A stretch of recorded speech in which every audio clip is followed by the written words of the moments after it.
Welcome to Writing the Wrong Way. This is a podcast for serious writers who want to develop their skills in artistry and stand out in a crowded industry by taking intelligent, creative risks. I'm your host, Jonathan Ball. I hold a PhD in literature.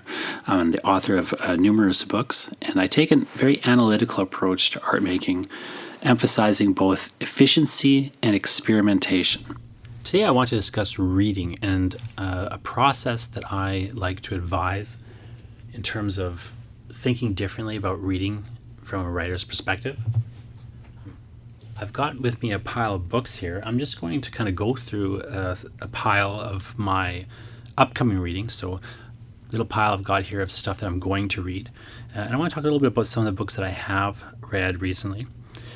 The reason I think this is worth doing is because I want to just kind of get into the subject or the headspace of like how a writer is maybe thinking a little differently about reading compared to the average reader. One book I just started reading recently is by Francine Prose, Reading Like a Writer, it's called, a guide for people who love books and those who want to write them. Now, I haven't finished this book. I haven't really gotten that far into it yet, to be honest, which is why I'm talking about it. I'm talking about the book I'm reading right now. The first thing I just want to note, which is something I generally advise if you are going to be a focused reader, is to pick one book and read one book at a time. Now, I don't solely completely do that, but I try as much as possible to have like one book I'm reading, and I'm just sort of reading that book till I'm done or until I am sick of it and decide to quit reading it and never finish reading it. A lot of times people talk to me about reading, they report that they feel like they have to finish books. I really encourage you to drop the idea that you have to finish every book you start. It's a terrible habit to get into. There are so many books out there, and even if you read voraciously, you're not going to even read the smallest fraction of them. You don't need to be wasting time on books that you don't love or that aren't rewarding you in some other way. I'm not sure if I'm going to finish this book, but I am reading it right now. I was kind of unimpressed with the first page. The book opens with something that I hate. Can creative writing be taught? This is the first line, is the question. Can creative writing be taught? Almost every creative writing textbook I see these days seems to have, at some point in it, if not at the very start, like this, some sort of raising of the question of, can you teach a writer to become a writer? Can you teach creative writing? And they always conclude, no, not really. On some level, you can't. But, here's some tips anyway. That's kind of reductionist, what I'm saying, but I think there is this idea that I like to talk about a lot, just because I see it out there so much. This idea that somehow writing has a mystical quality and it is a mysterious thing and you have to have some talent. You can't just develop your talent and all these things. It's absolute garbage. What people think is talent often, not always, but often is simply a person who's read a lot, and they've absorbed a lot of what they read. They were paying attention. They were reading closely. Even just if they weren't attempting to do so, they were paying just a level of attention that went a little bit above and beyond the level of attention another person paid. And they kind of absorbed a bit more of the lessons of those books, whether they were direct lessons, like the book was trying to teach you something, or whether they were indirect lessons, like you were just learning something by virtue of being exposed to it. And so this is why a story I like to tell along those lines is my daughter, Jessie, when she was in grade 5 or 6, she had to do a book report. So she did a book report on Odd and the Frost Giants by Neil Gaiman, which was a book that I had given her at the time. I'd actually, met Gaiman briefly and had him sign the book and everything. And I gave her the book. She loved this book. She read it like 2 or 3 times, and she ended up doing this book report on it. So at one point, I'm looking at her book report, and I'm like editing it for her, basically. She asked me to do that. And she's got a semicolon right in the middle of a sentence there. This big semicolon. And I look at it, and I am kind of startled because I'd never seen her use a semicolon before, but also she had used it correctly. And, I'm sitting there trying to teach university classes in, creative writing or academic writing I was teaching a lot of the time. So the point is I'm teaching university students who should know how to use a semicolon. They can't use semicolons to save their life. Even the very good students, or otherwise strong writers, can't use semicolons. And, Jessie's a smart kid, but she's not a savant. There's no, and she hadn't been taught to use semicolons. Because I asked her about it. I'm like, have they taught you how to use semicolons yet? She's like, no. It's kind of like started grilling her about how did you know how to use a semicolon? And she kind of got a little upset because she thought, initially at least, she thought I was, criticizing her use of the semicolon and that she had done it wrong. So as soon as I kind of realized that was what she was thinking, I was like, oh, no. Like, you've done it right. I'm just kind of confused as to like how you would have done it right because, where did you learn it? I never taught you that. School didn't teach her that. And I kind of questioning her about like when to use semicolons and things. She has no idea what the rules are. No idea why she even did it, except that it just seemed like there should be a semicolon there, so she put one there. Didn't even think about it. Can't articulate the reasons, none of that stuff. Probably a lot of you have had a similar sort of experience. You just have sort of done something without thinking about it, and you've done it right. And sometimes you even catch yourself and kind of wonder, you start second guessing yourself. The reason that she'd done it right, of course, is because she read books, She just had read books. She'd seen it before. She didn't know the rules. She didn't know, she picked it up the way kids pick up language. They just are exposed to it, and they just start to realize, kind of unconsciously what the structures of them are. Then, of course, later on, she unlearned it. In high school, they taught her the wrong way somehow, and she started doing it wrong like everybody else. Now she kind of is, I corrected her on that, and she does a good job with semicolons now. She's an excellent writer. But the point is, you pick up literally more reading books passively than you do actively being taught things in school. In fact, often in school, they're teaching you the wrong things. Whereas if you just picked up a book, even a book that wasn't on semicolon use, but a book that just had semicolons in it, you would learn things like that. You learn things passively by reading and reading a lot. And now, if you read a lot, of course you learn much, much more. And the more you read, the more you're going to kind of get out of it, as long as you're still reading with attention. You don't want to be doing speed reading or anything where you're not really comprehending and paying close attention to things. But you do want to be, doing a lot of reading at a kind of very attentive level. And it helps, I think, also if you kind of have, instead of just passively sort of reading, you have an active approach to, selecting the text that you're going to read. What are you going to select? You have an intentional way of approaching those texts. And then you take some time for reflection on the text. I say text because I got trained to do that, but so I'm going to mostly say books in the rest of this podcast because I'm going to talk about books primarily. But when I do mention books, I really mean reading anything, whether you're reading a website article or a comic book or a longer like anthology or whatever it is that you happen to be reading. Although I do honestly think you should focus primarily on reading books. Books are, just of all the different venues where you can just kind of get dense levels of information. Books, I think, are still the densest, most information-packed thing you can find.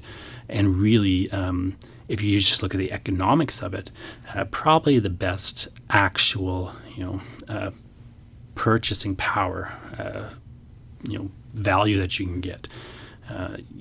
People often complain about how much books cost, but how little books cost relative to the value of their content is stunning. Just absolutely stunning how cheap a book is when you consider how much time it takes to read one and how much you get out of it if you're paying attention. So I'm going to talk a bit about that selection process of how I pick books to read, how I might advise you start thinking about picking books to read. Not that I'm doing it the right way exactly, but I think just kind of knowing somebody else's process is going to help you refine your own process. I'm going to talk a bit about how I read, like how I sort of approach reading, because I'm a writer and because I have this different intention than, say, the average layperson might have. And I'm going to talk a bit about the reflective process that I use, how I what I do with these books after I've read them. And again, my process may not be the process for you, but you should have some sort of process. You could do worse than, starting with somebody else's, just copy. If you don't have a process, maybe copy mine for a little bit, see how it works for you. Then start, adding or deleting things depending on what works for you or works best for you and your goals and what you're trying to get out of, reading. So I wanted to get into just like why you should read before we go into all this stuff. It may seem like a stupid question to ask, like, why should you read? I mean, you're a person listening to podcasts and writing. Obviously, you are going to be reading things you're going to be interested in reading. But nevertheless, there are a lot of people that I meet. Often it's a myth that emerging writers latch onto, but I've, talked to some very established people who should know much better that still have this sort of weird idea, which you might have heard, that maybe you don't want to read something or read in some area because you don't want to be influenced. The idea often you'll see that, this person writes science fiction, but they don't read a lot of science fiction because they don't want to be influenced by other writers, or they don't want to read, while they're working on a project because they don't want to be influenced, by another writer's style, say, while they're working on a project. I'm sure you've heard some variation of that. You may even thought of some variation of that yourself. I just want to begin with the bold proclamation that is the absolutely wrong idea. There's nothing about that idea that is correct in any meaningful way, except the bare sort of sense that, yes, when you do read other people, you will absorb influence. That is why you need to read other people and read a lot of things. You want to be influenced. Let me just say that one more time, because this is a real misconception that I see all the time. And I've talked to many, writers who agree with me on this. I'm not just a lone wolf out here or anything. This isn't my brainchild. It is a thing, though, that I think, especially if you aren't as established or you haven't been doing it as long, you won't necessarily know this paradoxical thing is true. But the more you read, the more you're going to get influenced. That influence is valuable. You want to be influenced. If you don't read, you won't be original. You will be the least original person because you will be inventing things that people have been doing for the last 100 years. You will think you're so smart, so original, and you'll think, I don't have this influence, so I'm pure and uncorrupted. No. If you don't have the influence, then you cannot know how derivative you are being. And you will just be derivative. You just don't get good ideas in a vacuum. You get ideas from outside. You read a lot of things. You read a lot in a field, and if you want to write science fiction, you go out, you read all the science fiction you can get your hands on. You read the diversity of it. If you want to write a time travel story, you go find every time travel story you can possibly find. You go read The Time Machine by H.G. Wells, and you go read a bunch of other time travel stories. The Chronic Argonauts by H.G. Wells is another good one. You go watch the Terminator movies. You go find everything that has to do with time travel that you can find. Whether it's hard science that actually has some sort of vaguely plausible scenario or totally ridiculous, dumb paradoxes. Infinitum by G.M.B. Kiamichi is a great example of a book that doesn't have any real hard science in it in terms of its time travel, but is doing a really kind of interesting thing around the time travel trope. You got to find that stuff, because if you don't know what is out there, you will copy it. Like, that's the weird paradox. If you don't know about it, you will copy it. People think the opposite is true. They think, well, if I know, I'll copy it. No. If you don't know, you'll paradoxically copy it because you just will think you're being original. You'll think you have all these great new ideas. Really, you have the deadest, rat of an idea that people in the genre have been driving over for the last 80 years. That's just how it goes. And you need to have that influence. A lot of what people take or understand as originality, and again, a lot of what people think is talent, is really the ability to synthesize influences and absorb them and kind of mix them up and jumble them in an interesting mix, in an interesting way. You want to think of writing, in a sense, as a recipe. You're going out there, you're pulling all these influences together, you're putting them in your pot, and you got to get the right ratio in order to get the taste you want. But you can't just be boiling water and telling people it's stew. Like, it isn't going to work. You'll think this. It'll be like in Arrested Development, where she makes hot ham water. She gets this pork, kind of like limply puts it in some warm water, calls it hot ham water. You don't want to be feeding people hot ham water thinking that you've just discovered something. They're going to puke their guts out, and go across the street and find themselves some stew or some soup or whatever, So just my little screed on, please read. Please don't fall into the trap of thinking you'll be somehow more original and less influenced if you aren't reading. Yes, you'll be less influenced. No, you won't be more original. You need to get the influences to become original. To develop your own voice, you need to be jostling amongst a chorus of other voices and finding your place. You need to figure out, where's that gap, where's that space inside the choir where I can put my voice and I can, join this discourse, join into this chorus, but in a way that is, distinctive, so that when my mom's in the audience, she can hear me singing, even though my voice is kind of blending in with these other voices. That's the sort of way you want to think about writing. You're joining a field, you're joining a discussion, and you're going to kind of try to get your place inside of that. The alternative is you're standing outside the church, singing badly on a soapbox, wondering why no one's throwing money into your hat, thinking you're super smart. Now, let's just kind of walk through some of the reading that I'm about to do, planning to do, am doing, have done. Again, I don't want to suggest this is exactly how you should do things, but I want to give some examples of how I'm doing things, because I think whatever you end up doing as a practice, you want to have a logic to it. You want to have this sort of approach, if not exactly like what I'm doing, similar in the sense of like having, again, a selection process, some intention behind it, and a reflection process. So I'm going to talk about a couple of things that I've recently read and are about to read. So I talked about Reading Like a Writer by Fancy and Prose. The reason I'm reading that book right now is because I just was thinking about doing this podcast. I had done the foundations for Creative Practice episode to open this podcast launch, and I felt afterwards when listening back to the episodes, what I should have talked about was reading.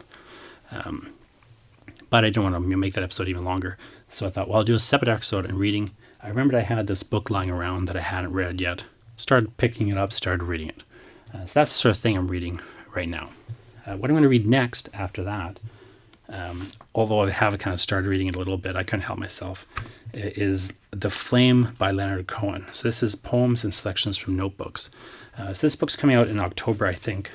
I've got an advanced copy of it. I'm not allowed to talk about it until it is out, so I can't say too much about it, other than, of course I'm interested in it because it's Leonard Cohen. Cohen has been fairly spotty with his literary work in the last decade at least, but he still does some really excellent work from time to time, and of course I'm really interested in this book because in addition to some poems, which I'm sure there'll be some interesting poems in there, but he's apparently it's got selections from notebooks in it. It's apparently quite a big volume. I say apparently, even though I've got it in my hand, because of course I'm looking at this, uncorrected proofs, this big, bound volume. Who knows exactly what it'll look like, but it's approaching 300 pages, So there's a lot of substantial work in there. And also it interests me because it's not just, some stuff that people had pulled together after his death. He was actively working on trying to publish this book and had taken it, to a certain degree through the manuscript. So it is sort of, I think, a reasonable approximation of what Cohen would have published had he lived to do so. Another thing I'm going to start reading very soon is the screenplay for The Witch by Robert Eggers. Now, I haven't seen The Witch yet. I'm holding off seeing it because I'm going to read the screenplay first. Why might I do that? Well, why ruin the movie for myself, in other words, by reading the screenplay? I mean, I know the movie's going to be a little different from the screenplay, but, this is still a version of the script that is dated 2013, so it's probably a relatively recent version. It's registered WGA, so it's a version at least that is that made it in some form to film. I'm reading The Witch before I watch it as part of an exercise. It's very valuable if you want to write movies, to read scripts before seeing the movies. It kind of sucks because scripts are garbage, like as literary documents. Like, they're terrible things to read. They don't. It's not enjoyable to read them in any real way. They pale mightily in comparison to the movies that get made out of them. But that's the point, in a manner of speaking, right? Like, the point of reading screenplays as a screenwriter is to get a good sense of what the thing looks like on paper, what it all looks like before it makes its way to the screen, and what kinds of things is the writer doing in terms of translating the ideas, the images. What does the sort of blueprint look like before you take it to the screen? So it's instructive to see how different people have put together their scripts without having the sort of final version in your head. So it's not much fun to do it this way, but I'm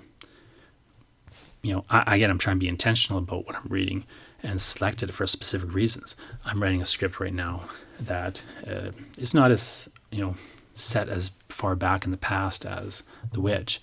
It's not set in the same area at all, but I am trying to it is sort of set in around 1906 in a settlement in Canada, very small settlement that is also a religious settlement, different religion. It's a Jewish settlement rather than the kind of Puritan settlements. And I also am trying to, in my new draft of this film, I'm thinking of pulling in a few more kind of weird elements. So, The Witch is the movie that I keep hearing about. It's apparently quite impressive. Apparently the ending is really impressive. I don't know what the ending is. I haven't read the script yet. I haven't watched the film. But I'm having a hard time finding a new ending for my script. I mean, I had an ending and I had a whole... I was done the script, but we had to cut... it basically was two parallel storylines. We had to cut one whole storyline out. So my script all of a sudden got reduced from like 100 pages to 48 pages. Plus my ending got deleted. So I'm kind of back to the drawing board in some ways. I'm looking for sort of touchstones that I could learn from. Maybe I'm not going to do anything like this Witch script, but it's close enough to the kind of project that I'm engaged in, and it's close enough to what I want to do, that either I'm going to get some cool ideas reading this. There'll be kind of neat little things that I can maybe, steal a little bit of or draw a little bit of influence from. I'll, of course, be transforming everything and making it my own if I find anything, to kind of look at. But if I don't find any kind of good ideas out of it, I'll at least figure out what do I not want to do. Where is the sort of problems with this script? Where are the good things? Again, you're kind of learning what you like, what you don't like as you read these things. You're thinking through, your project as you're reading this other thing. That's where research along the lines of like creative research really helps a lot. Like if you want to write a haunted house story, go get a bunch of haunted house stories, and start reading them. Work on something else while you're doing that. Don't just pause your writing process. Keep your creative practice up. Go read that other stuff out and really start thinking through, like, what do I like here? What am I responding to? What don't I like? What are things that I'm seeing a lot? What are things that, seem essential? And what are things that maybe could go? You need that depth and breadth of knowledge about a genre or about a type of work in order to figure out, where you're going to fit your thing in, right? Again, it's about kind of figuring out where you're going to sit in that chorus, what note you're going to sing, what notes you're going to string together. You want them to be close enough to what other people are doing that it works, and you're part of that symphony.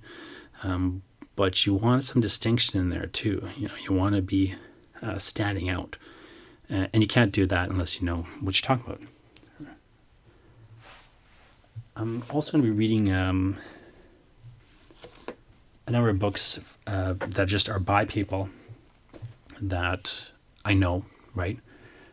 So I want to read and support people I know and like, but also, I'm doing this podcast now. I want to try to tap some of these people to be guests on my podcast. And so I'm going to read their books. I don't like the idea of interviewing people having not read their books. I've been interviewed in both scenarios. I've been interviewed by people who've read my work and know a lot about it and have thought about it. And I've been interviewed by people who have no real clue about who I am, but they kind of thought it sounded neat, or their producer told them about it or whatever. I can tell you from experience, the one is vastly superior to the other. There's no replacement for an interviewer who has read your book. No amount of research that their team does, and no amount of just natural interviewing talent can replace them reading your work and knowing specifically what they're talking about and actually asking you about the work, rather than kind of staying on the superficial level. So because I'm trying to do this podcast, because I want to do a good job with it, I'm going to get more comfortable with it over time. I'm going to get better at it over time. But I still want to, do everything I can at the start to kind of be moving forward in a meaningful way. I think if I want to ask, my friends to be on this podcast, people who are busy, maybe they like me or whatever, or maybe they don't, I just don't know yet. But the point being is, if I want to ask somebody to be on my podcast, I want to show them the respect of, reading their work and ask them smart questions and stuff. Plus, I'm thinking of you, the people listening. What would be the best experience for you? Well, this podcast, in my point of view, is primarily focused on, is primarily for serious writers. I see you as a serious writer who has vested interest in learning a lot of things on a deep level about writing. So how am I supposed to get a guest in and talk about anything on any sort of deep or complicated, complex level in the kind of depth and rigor way that you might want if I don't read their work? Plus, like I say, I just try to read people's work that I know. So I'm going to read Sign of the Fox soon by Samantha Biko. So Sam's first book of her trilogy, her YA trilogy. I read previously her book, The Lake and the Library, which is really good. And so I'm looking forward to these. I'm looking for these books, except for the fact that they're like, they're like so long, man. Sam, come on. That's going to be like 1,500 pages by the time this thing's done. I'm going to read Strangers by David A. Robertson. Again, another YA trilogy. Everybody knows doing these YA trilogies now. This one is a lot slimmer. It's David Robertson. It's like half as long. So, hey, maybe I'll read that one first, Sam. But they both, I'm very excited about both these books. David A. Robertson's a really great writer. If you don't know his work, one book I did read recently is his Governor General's award-winning children's picture book, When We Were Alone. Now, that book is about the experience of the residential school system and the kind of intergenerational trauma that has resulted from that, and the sort of separation of these children from their siblings and their families as they went into these schools, and how they were able to endure that when they were able to endure that, and how it has affected them. Now it's about all that, and it's a kid's picture book. It's brilliant, really brilliantly done. One of those rare picture books that makes you cry, right?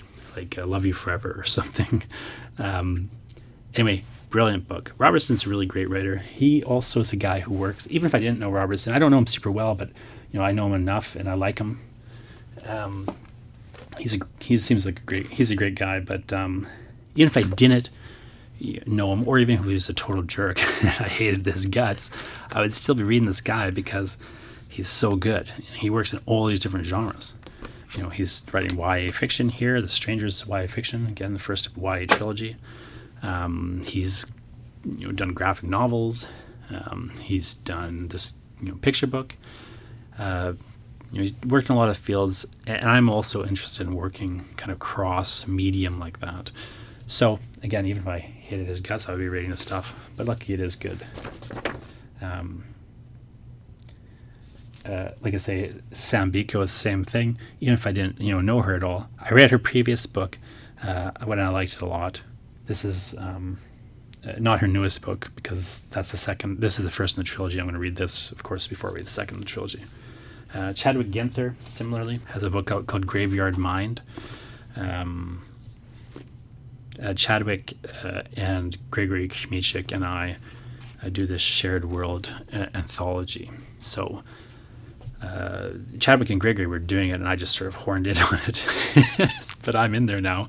So Graveyard Mind's his new book. It's a horror novel. So I'm excited about that.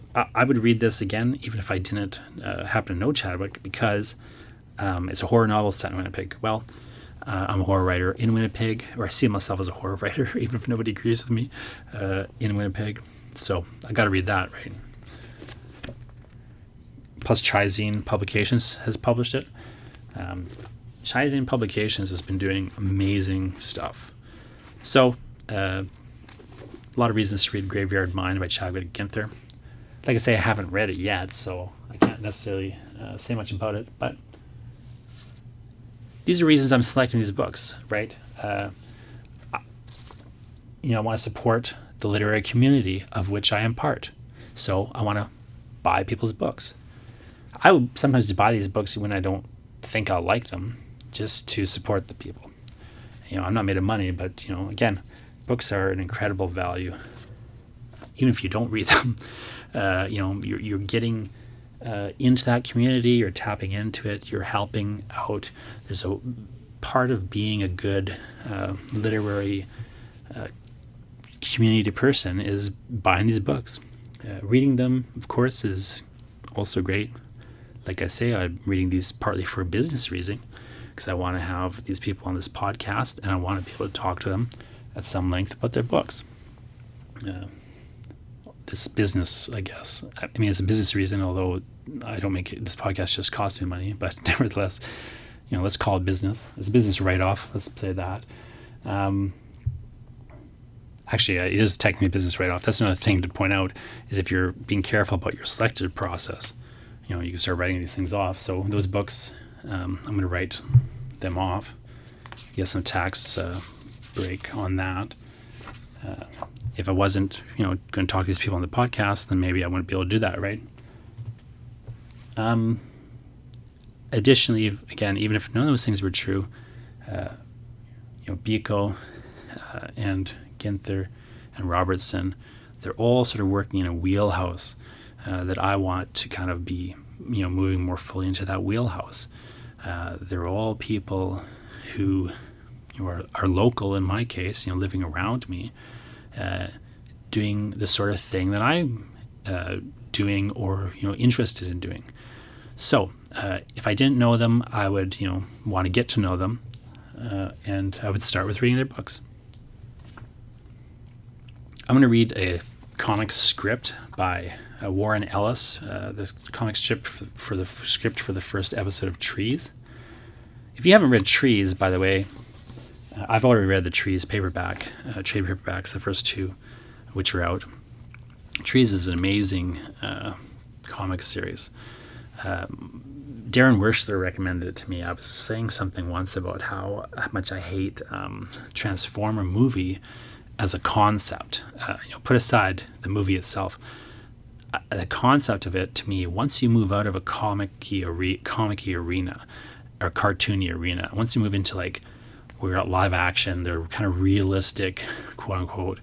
We're trying to make it look like a real robot thing. There's big violence, things blowing up, right? Once you move out of Cartoonville and you're into like, let's assess like if this was a real scenario, how would a fantasy film kind of treat it as not a plausible scenario maybe, but there's a level of verisimilitude that they're sort of trying to vaguely move towards, aesthetically at least.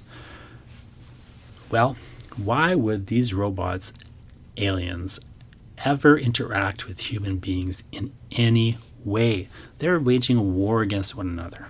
So to me, my complaint was always about the Transformers movie is like, I would like to see that movie if I was making it, if I ever had the opportunity to make the Transformers movie, reboot it, I would make a Transformers movie that shared the perspective of the robots, and humans were just in the background, and you never once had the camera focused on a human being.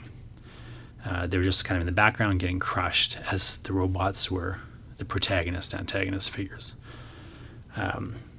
When we go wage war, do we ask the ants what they think and to get involved? No.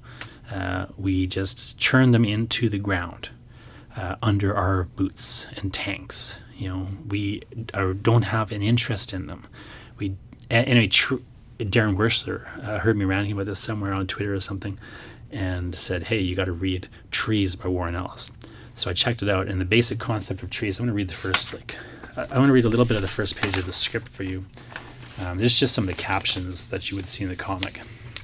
10 years after they landed, so this alien ships landed, these big giant tree-like things, all over the world, as if no one were here, and they did nothing and did not speak, as if there were no one here and nothing underfoot. 10 years since we learned that there's intelligent life in the universe, but they did not recognize us as intelligent or alive. Brilliant concept. And the trade paperbacks have so far, the comic series so far has been pretty interesting. He kind of stopped writing it, and I'm a little annoyed at him personally. Get back to writing this thing, but it's brilliant. So anyway, I'm going to read the comic script because one, I love this concept so much. Two, it is a comic I've read already, so I own. I can reference it. And three, I'm trying to learn a bit more about writing comic scripts. So for a project I'm going to be doing, hopefully before too long, I want to be writing some comic scripts. So again, just like reading screenplays, even though it's a medium that, frankly, there's no reason to read a comic script or a screenplay unless you want to write comic scripts or screenplays, or you're publishing them or something. Literally no reason. Do not do it if you're just a casual reader. There's nothing interesting about those genres as literature. They're not literary documents, but they're brilliant blueprints, for these eventual literary documents. Graphic novel, a comic book, or a film. Eden Robinson, Trickster Drift. This is a book again that I'm reading. I started reading already. It doesn't come out till October also, so again, I'm not allowed to really talk about it. But it's the second book in her trilogy, her YA trilogy. The first book was Son of a Trickster. I did read and review that book, so I'll link in the show notes to my review of Son of a Trickster. And then Trickster Drift is her sequel coming out in October. I was assigned that book for review, but I liked it enough that I requested to review the second book as well. Again, I'm going to link to that book in the show notes, my review of it in the show notes. If you go to jonathanball.com/4, you can find links to all these books and, when relevant, my reviews or thoughts on them. But again, looking at a YA trilogy, I don't have any real plans to write a YA trilogy, but I do have a YA novel in draft. A friend of mine Ryan Fitzpatrick, the poet Ryan Fitzpatrick, and I did the 3-day novel challenge together once, and we ended up with a YA novels draft. Now, I mean, we wrote in 3 days, so like I say, it's pretty rough and not great, but it's still a whole novel written in draft. We've got some kind of vague plans to rework it and actually do something with it. So I'm reading a bunch of YA. So again, even if I weren't going to try to interview these people, whatever, or in Ian Robinson's case, I've got to write a review of that for the Winnipeg Free Press, so I've got to read it. Leonard Cohen, the same thing. I'm writing a review of that book. But regardless, I'll be reading that work for this other reason. That's one of the sort of core things I think is important to think through when you're selecting books to read. Are there multiple reasons to read them?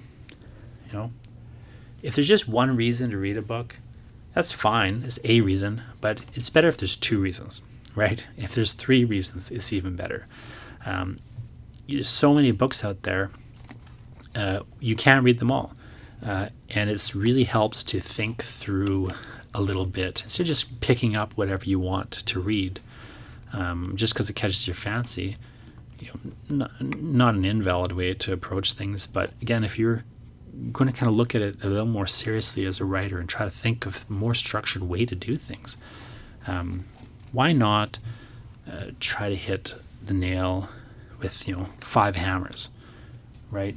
That's a stupid metaphor because of course that's a horrible idea, but you get my drift, right? Why not try to do your sort of multi-pronged approach and really dig in to these books.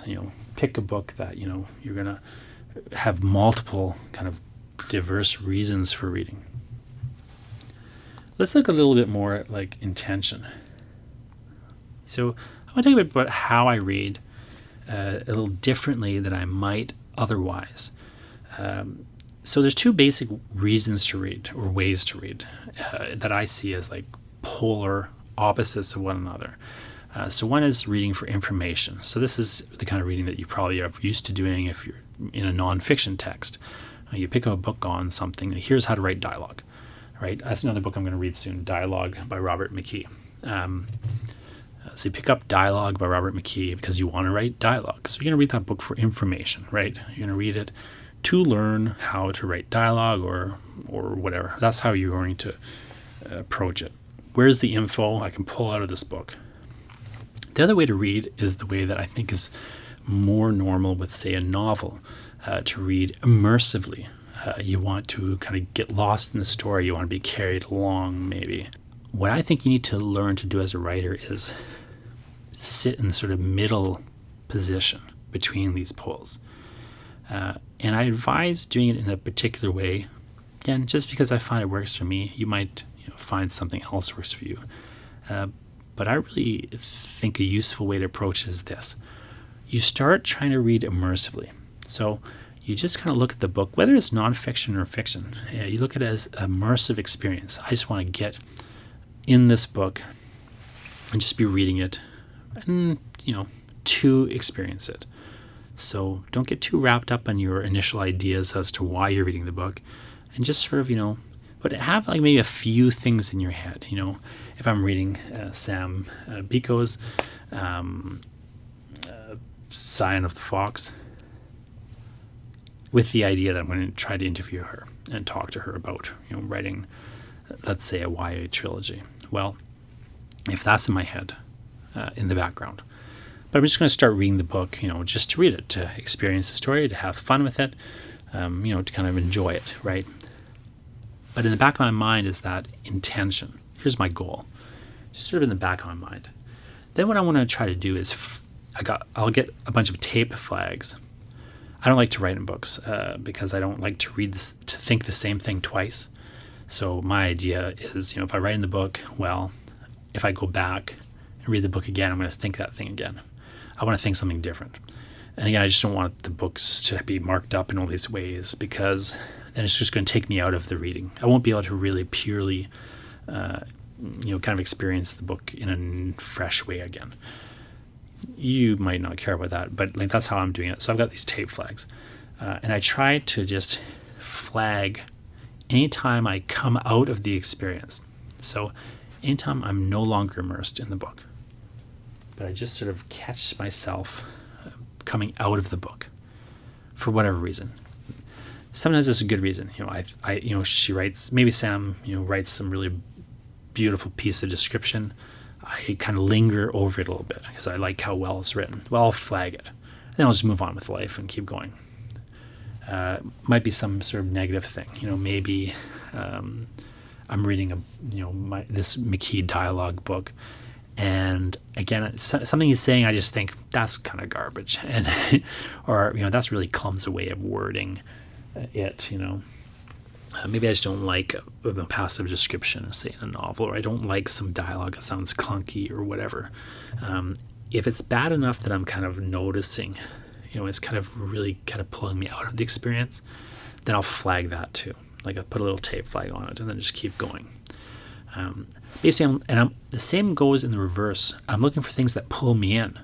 So if I notice that it's, if I intended to sit down and read for 20 minutes and now it's an hour later, I'll kind of, once I notice that, and I know it's oh crap, an hour has gone by, I'll just sort of stop and I'll kind of go back and think, okay, what drew me in? Where did it kind of, when did I kind of stop paying attention to the time? And I'll try to kind of backtrack a bit and figure out, well, where again did it sort of suck me in like that? And I'll flag that. Conversely, every time I put the book down, I'm like, okay, I'm going to go do something else now. I'll just flag that. Where would it say that I put the book down? I'll just kind of flag that. And what I'm looking for is places that pull me in and the places that push me out. I want to flag, all the places that pull me in and all the places that push me out. Maybe not every single one, but every single kind of one. So if I flag one awkward line of dialogue, I won't flag another one unless it's a more awkward line. I'll move the flag in that case to the most awkward line of dialogue. Or, if I flag a really beautiful piece of description and I see another one that kind of stops me, I'll move the flag to the most beautiful piece of description, the one I like the best. So at the end of the book, I've got a bunch of flags in it, and they're all sort of indicating places that pulled me in or places that pushed me out. If I'm really organized that day, I'll use 2 color flags. Stephen King tells a story somewhere about how his wife, was kind of an important reader for him and his first reader in a lot of ways. So when he's got a manuscript down, he'll print the whole thing out and he'll put it on the kitchen table, apparently. I don't know if he does this every time, but I remember reading some story, him telling this story. He prints the manuscript out, puts it on the kitchen table, and his wife is going to read that copy of the manuscript. And, he'll, wander away. He'll wander back to the table and he'll see maybe that she got through a chunk of the manuscript, but then stopped. So, and he'll look down and go, okay, well, where did she stop? So maybe, she started reading, and she got to page 42. Then she, started doing the dishes. Well, King will notice, okay, she stopped on page 42. He'll take page 42 away and he'll rewrite it because he'll rewrite it so that, maybe next time she won't stop. Right? What is it that made her stop? What is it that where the story got lax enough that she felt she could just go do the dishes as opposed to pushing forward and, really trying to, finish. That's the sort of thing that, is going to make a guy like Stephen King into this, suspenseful roller coaster driving prose, master. Whatever else you think of King, and there's good and bad about Stephen King, but even at his worst, King barrels you through those books. Maybe the most important parts of a reading process is the reflection period, and I find a lot of people, myself included, don't spend enough time on reflection. You read a book, you kind of move on with your life, pick up another book, and start reading another book. There's nothing wrong with that, except that if you're reading, for the kind of absorption that you want to have as a writer, you're reading to inform your work, you're reading, for the influence, but also, to learn how these things are put together. I think you really need to spend some focused time and reflection, going through those books. That's, again, why I'm flagging things. when I'm done with the book, and I move on to another one, I take some time to come back and look through those flags, and I take notes. Now, I've tried a lot of systems for notes taking, and I've eventually landed with writing by hand in paper notebooks. And the reason I've come back after many years, and many other systems, to writing by hand in paper notebooks is because it is inconvenient and slow. So it forces you to pay attention. Again, a lot of the things that I want to do is force myself to pay attention. If you're going to really, take time to think about these books, I think it helps, to physically be going through physical books. So I do read ebooks, but I mostly read paper books still. And part of that is because I want the book to be taking up physical space. I want it to be in my life and to be a thing I can look at and see, sitting on a shelf over there, or sitting on my desk, sitting on the bed. I want it to be something I can carry in my hand. I have a ebook you can download, very short little, thing. It's called How to Read. You can read 95 books this year, and it's related to the 95 books challenge. I co-created the hashtag 95 books. If you've seen that or know about that. And me and Ryan Fitzpatrick co-created 95 books, and this is a challenge that goes along with that hashtag, 95 books, of trying to read 95 books in a 1 year period. You can start at any time you like. Most people start at the start of the year, but there's no reason you can't start in the middle of the year, or start tomorrow. 95 books is a lot of books, but I read 95 books every year, if not more books than that. The 1 year in recent years that I did fail, I read 78 books. So, quite a substantial amount of books still. One of the keys to reading that much, and if you go to 95books.com, you can sign up for a newsletter and download, for free. You'll get this little ebook of how to read 95 books every year. Like, here's some tips, really simple methods to increase the amount of reading you're doing. So even if you're not going to read 95 books, here are some simple ways to kind of be increasing the amount of reading you're doing. And one of the simplest tricks is to have a physical book that you carry in your hand. Carry it in your hand. Wherever you are, carry the book in your hand. You walking down the street, don't have it in your backpack, have it in your hand. And the reason for that is that when you have the thing as a physical presence in your life, you'll find yourself doing things like diving into it a little bit at a bus stop, diving into it a little bit when you're waiting in line. When it's in your backpack or something, there's some sort of friction between you and the experience of reading. Again, anything that keeps you, any step you have to take to open the book and read it is, a step you should try to eliminate. The note-taking for me is a similar thing. I want to have a physical notebook that I can physically write in, because I want these things to be taking up physical space in my life so that they will also take up mental space in my life. And I want to slow down. I'm not a very good I can't write very well by hand. I can barely read my own writing. So I have to really write slowly. I have to really think about, when I go through all these flags that I've added to the book, I have to really think about which ones are important, which ones are actually worth noting. I went through the book and I got, I was excited, and I, flagged like 20, 40 things. Well, I don't want to write all that stuff in a notebook, right? That's too much stuff. So I'm just going to go through the flags. I'm going to look at them all and think, okay, what is really kind of significant here? Yes, that was a beautiful piece of description, but I've seen more beautiful pieces of description in other books. I'll just take the flag off and not worry about that one. Or what I'm looking for is like, where is there something I haven't seen in another book? Where is there like a quote that I think I might return to, or might even use or incorporate later on? Where is there a technique that I think I might want to try that I haven't already tried? Where's there something different, in other words, unique to this book that I haven't really encountered in another book? Or maybe I'm just trying to gather a certain type of material. I've got a project on the go called The Crow Murders, and I'm just gathering mentions of crows. Is this an interesting mention of crows? Is this a neat quote about crows? Sometimes I'm just gathering material that I might use. Sometimes I'm gathering information that I, again, might employ in some way. Other times, I'm just kind of looking for techniques, or I'm just looking for things that bothered me, or things that I didn't understand. I wanted to spend some time now thinking a bit more fully about that moment. Think a little bit more fully about that moment I got kicked out of this book, or that I, found myself really pulled into the book. What can I learn from that moment? What can I learn from having had that experience?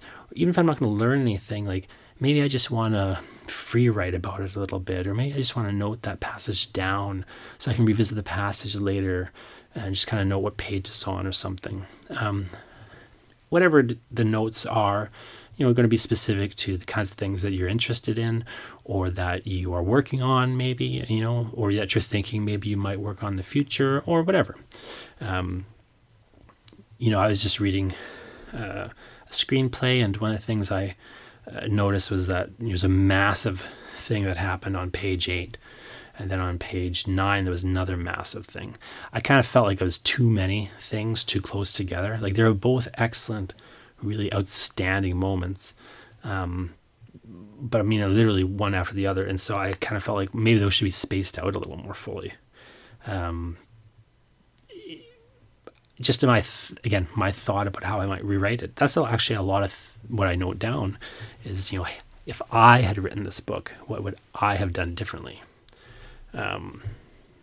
Something that, it's a bit of an ego trip in some ways. It doesn't mean that I'm better than that person. I might have different goals, and that's just the reason I would have done it differently. They're doing it in the way that's right for them. I might have done it differently in a way that would be right for me and my priorities, versus which, maybe are just different from their priorities. So, it's not that you necessarily are going to be thinking of yourself as better than this person. Here's how I would fix this book. Although, you may get some of that. Sometimes you can just clearly spot what a person should have done differently, and that's a bit more objective. But other times, it's just kind of a subjective thing, and what you're looking for, again, is just kind of you're sometimes looking less for making a note about this book that you read, and more sort of making a note about, here's how I sit in relation to this book, and here's how I've kind of learned about myself, and who maybe I want to be as a writer relative to this book. Whatever it is, I want to make the notes in hand, in pen, because I want to go through a sort of physical process that makes me pay attention, and I want to really slow things down and have that kind of absorption of the passages and the sections, and kind of filter through it. It's too easy to just copy paste or take photos of everything that is kind of interesting, and then you file it away digitally. And theoretically, you can you're taking more notes, and theoretically you've got an easier way to gather those notes up. Weirdly, you get this paradoxical situation where your phone is clicking, you're taking photos of the pages you like, and your phone is reading the book for you. Your phone is thinking through it.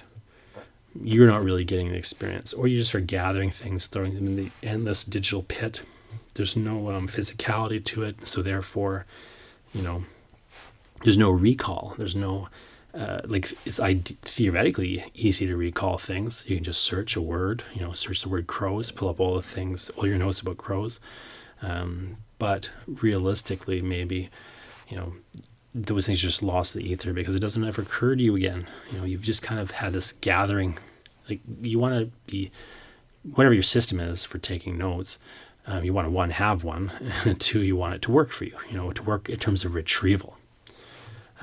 So for me, digital systems, I've just found they don't work for me because they're too easy, and I need to make the process harder for myself, because that way I pay attention.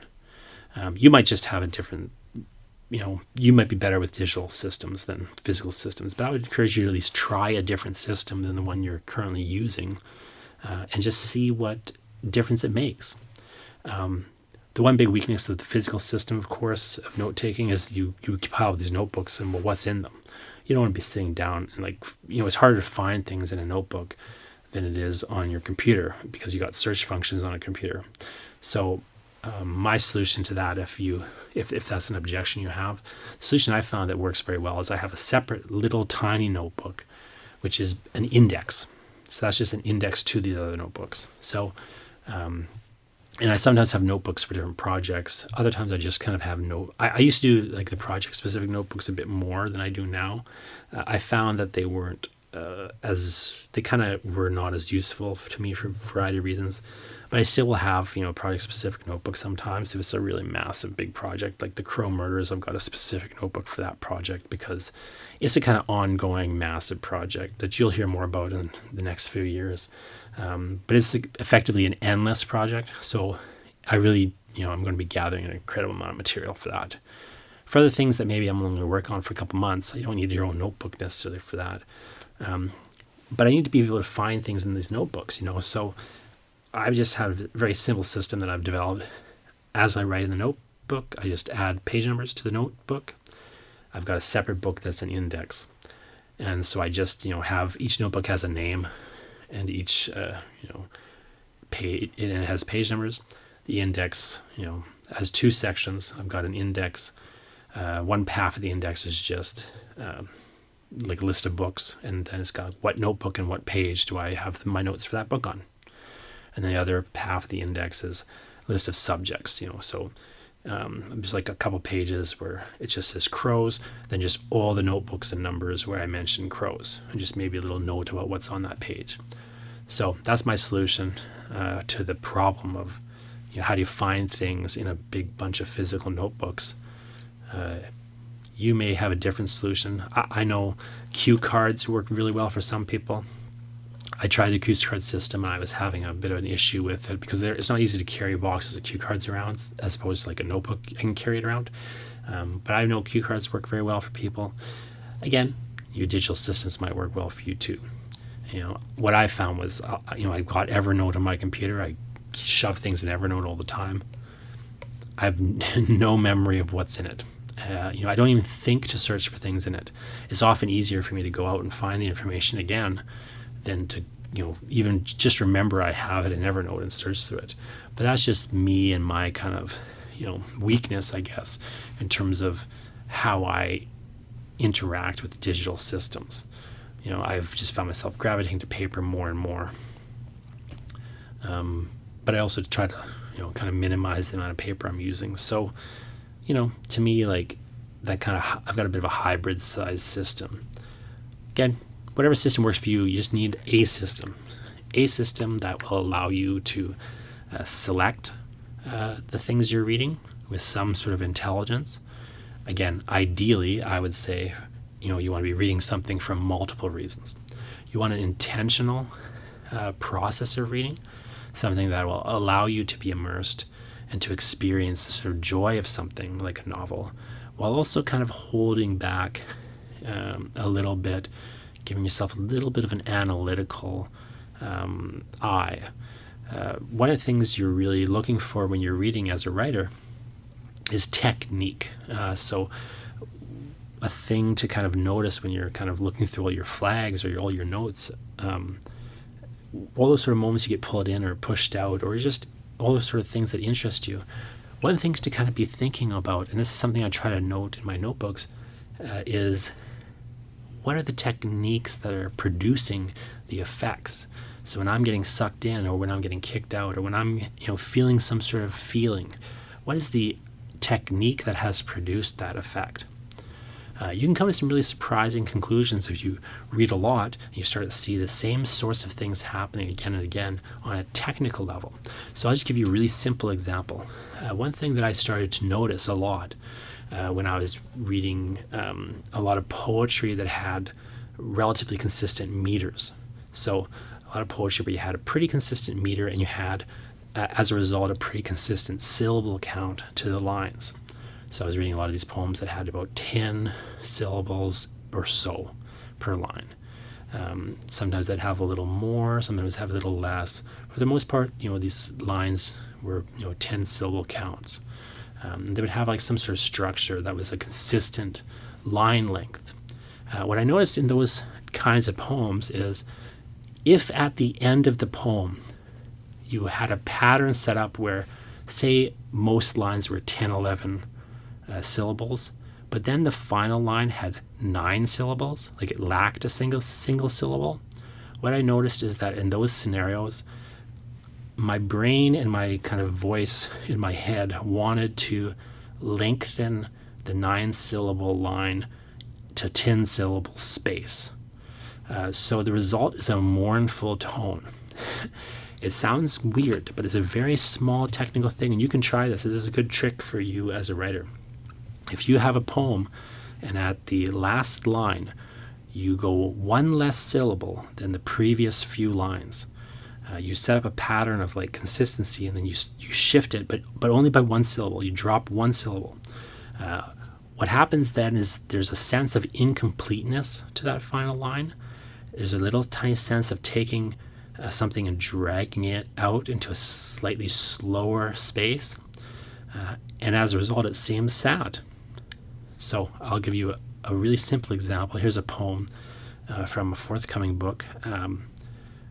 This poem is a found poem. I found this on Kijiji. So this is an actual ad from Kijiji. I've just taken the lines and I've taken the text and just chopped it up a little bit. Now, it's a haiku, except it's lacking the last syllable. So it's instead of 575, it's 574. And this is how the haiku goes. Cleaning up the house and would like to give away our ring-necked dove. Now, there's 2 things that make that last line sound sad. Especially I'm not a great reader of my own poetry, but if you were to look at that on a piece of paper, it's, especially comes across very sad. One, the subject is a little sad, the idea that they're going to give away this animal. And they're cleaning up the house, the animal is somehow cluttering the house now. So it's kind of a funny idea, but it's ending with a sad tone. There's 2 things that make the sad tone work. One is the lack of that syllable, our ring-necked dove. The fact that I've got 4 syllables instead of the expected 5 there, it's a very subtle thing, but it does make the tone a little more mournful. But the second thing that works in conjunction with that is the word dove has a long O sound, and long O sounds are very mournful as well. This is something that Edgar Allan Poe discusses in his essay, The Philosophy of Composition, which is all about how Poe wrote The Raven. It's an excellent essay you should go check out. I'll have a link to it in the show notes because it's on my website already, as is The Raven, which you should also check out. So again, go to the show notes, jonathanball.com/4. I'll have links to all the things that I've sort of mentioned, all the books I've mentioned in this episode. I'll have a link to The Philosophy of Composition by Edgar Allan Poe. In that, he spends a long time talking about long O sounds and how they're mournful in tone, and so on and so forth. And in The Raven, which I'll also link to, he uses all these long O sounds. So our ring-necked dove is doing sort of 2 little tricks. This long O sound at the end, plus the lack of this expected syllable. Both those things are combining to produce a certain sad tonal effect. That's the kind of thing you'll eventually be able to start picking up as you're reading things. In this case, The Philosophy of Composition, he just talks about the sound thing. But, you can test that idea of Poe's by doing things like reading a bunch of poems that use the sound in particular ways and at particular places. And the other thing, of course, again, you'll just sort of pick up your own observations about what works and doesn't work, what seems, to produce this effect in you or that effect in you. I'll maybe just end with a really brief re-mention of the 95 Books Challenge. Again, if you go to 95books.com, right at that link, 95books.com, you will have a place where you can click subscribe to my newsletter, and again, get a little tiny ebook. It's about 12 pages long. It just gives you a breakdown of ways that you can read more. Ideally, so that you could complete the 95 Books Challenge. But even if you don't want to do that, here's just ways you can read more books and do it in a kind of, where you're not speed reading and just blasting through things, but you're still being attentive. You're still getting a lot out of the experience, and so on. And the other thing you can do at that link, 95books.com, is it just has all my book reviews that are online are there. So if you want, just kind of browse some book reviews, you can do that. Find some things to read. That's 95books.com, and then the show notes for this are jonathanball.com/4. Thanks so much for listening, and keep writing the wrong way.